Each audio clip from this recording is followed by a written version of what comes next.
আসসালামু আলাইকুম। আমি আব্দুল্লাহ শাকিল। আমার ইউটিউব চ্যানেল শাকিল হোমে আপনাদের স্বাগত জানাচ্ছি।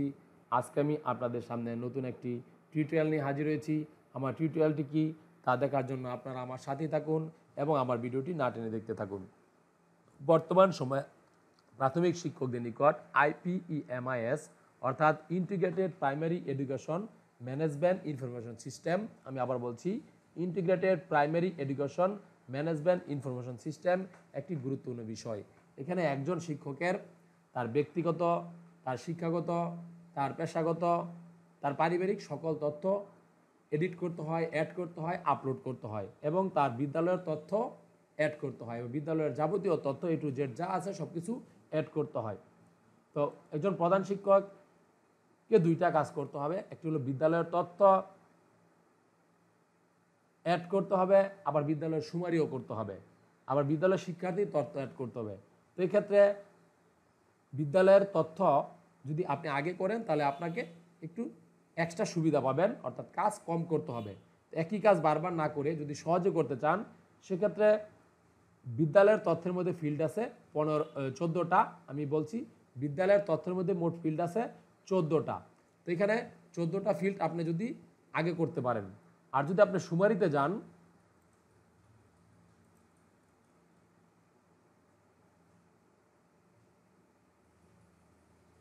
তো সুমারিতে ফিল্ড আছে 29টা।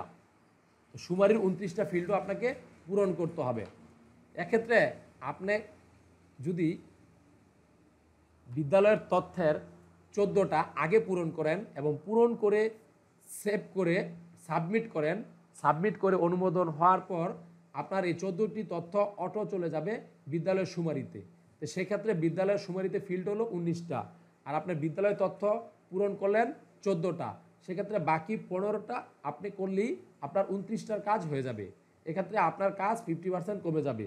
তো এক্ষেত্রে প্রধান শিক্ষককে বিদ্যালয়ের তথ্য এবং সুমারি করার সময় একটু খেয়াল করতে হবে যে আমি বিদ্যালয়ের তথ্য যদি আগে করি তাহলে আমি 14টা ফিল্ড পূরণ করব এবং 14টা ফিল্ড পূরণ করার পর সাবমিট করে অনুমোদন হলে আমার যে সুমারিতে তথ্য দিতে হবে 29টা, সেক্ষেত্রে আমার 14টা তথ্য অটো চলে যাবে সেখানে সুমারিতে।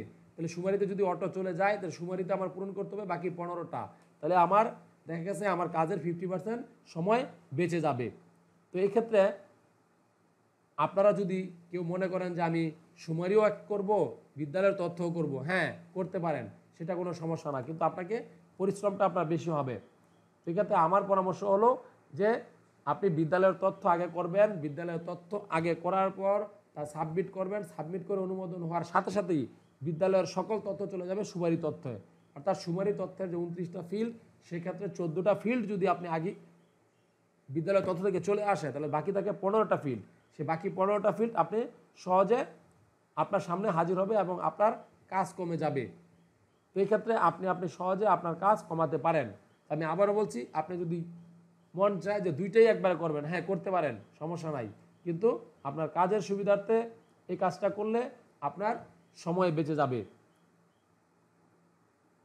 তো এতক্ষণ যারা ধৈর্য ধরে আমার ভিডিওটি দেখেছেন আপনাদের আমি ধন্যবাদ জানাচ্ছি। আপনারা যদি আমার চ্যানেলে নতুন হয়ে থাকেন অবশ্যই আমার চ্যানেলে সাবস্ক্রাইব করবেন এবং সাবস্ক্রাইব বাটনের পাশে বেল বাটনটি অন করে রাখবেন, যাতে সহজে আমার পরবর্তী ভিডিওগুলো আপনারা সহজে পেতে পারেন। তো ধন্যবাদ।